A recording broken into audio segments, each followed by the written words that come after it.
onto in my text from, I want to pick my text from the gospel just read, Mark chapter 5, verses 25 to 28. I read, "And a woman was there who had been subject to bleeding for 12 years. She and touched his cloak, because she thought, if I just touch his clothes, I will be healed." You will all agree with me that ill health is like a locust,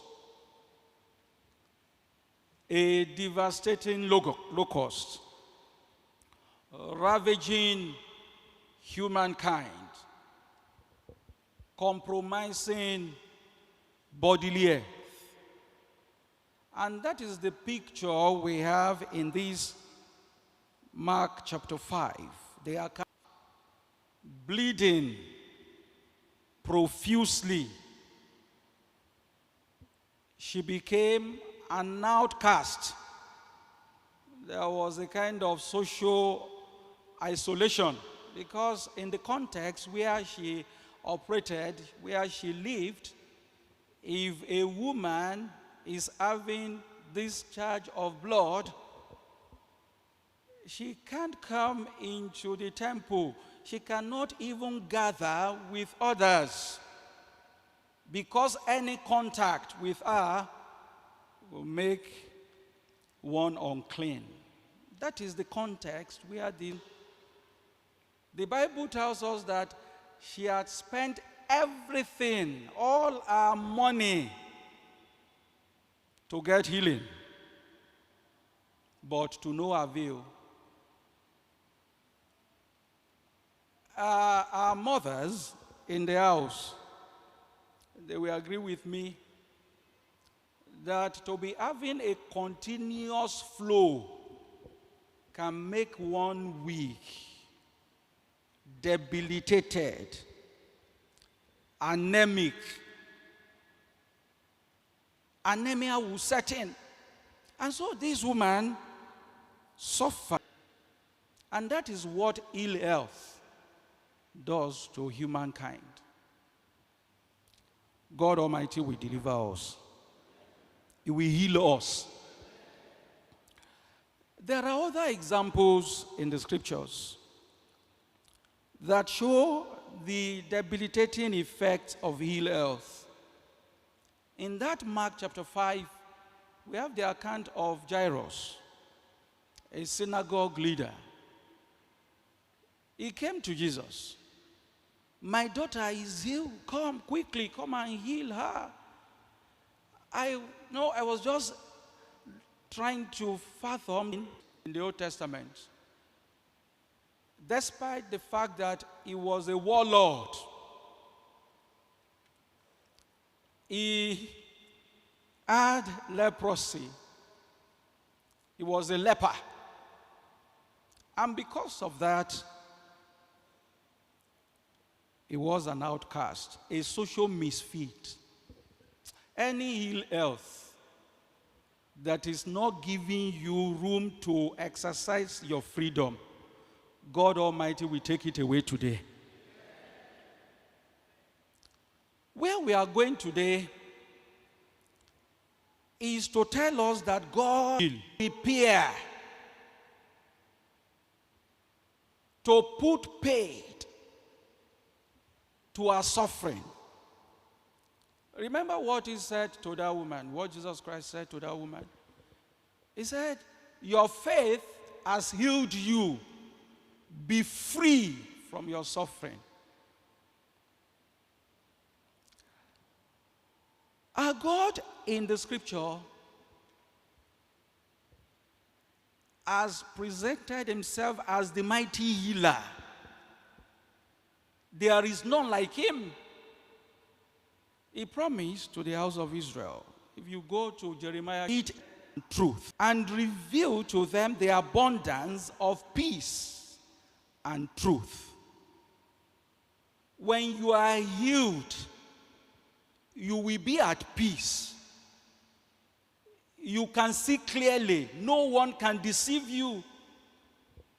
No babalawo, no doctor will make you his guinea pig. He said, I will show them the abundance of peace and truth. That is what we have when we have bodily health. And God is promising that. Truly, if you encounter Jesus, if you come in contact with this God, your healing is guaranteed. The woman who had suffered for 12 years, just under 2 minutes, touching the hem of his garment, the Bible tells us the bleeding stopped immediately. When he got to Jairus' household, they were crying and wailing. He said, what's it all about? The girl is not dead, he's asleep. And I've come to wake her up. And he said to the young girl, Talita kumi. And the young girl came up.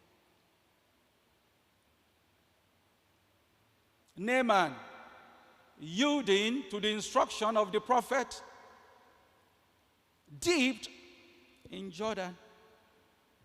And his skin was rejuvenated like that of a newborn baby.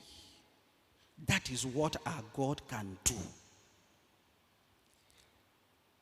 Our God is the great physician who can restore health no matter how long the ailment has lasted. Medication. For 50 years I've been on diabetes medication. And they take pride in that. No matter how long the ailment has lasted, God can restore health. There is no illness beyond his power. No situation too far gone for his touch. All he's waiting for is for us to reach out to him. There is a way the Yorubas put it. It is you that you have a thorn under your foot, that you will run to someone to remove it for you. Ẹni ẹ̀gún bá gún lẹ́sẹ̀ ló ń ṣe lákànlá nǹkan tó alábẹ́lọ́. And reaching out to God, you do that in faith. The Bible tells us, if you are coming to God and you are doubting, you can't receive anything from him. That woman said, I will press through the crowd. I will touch the hem of his garment, and I believe that I will be made whole. And exactly, don't doubt. Forget about what they have said to you. Mr. So is nothing to worry about. Once you take your medication, you'll be fine. At least you can still live for 30, 40 years. And you have accepted that. You must do away with that.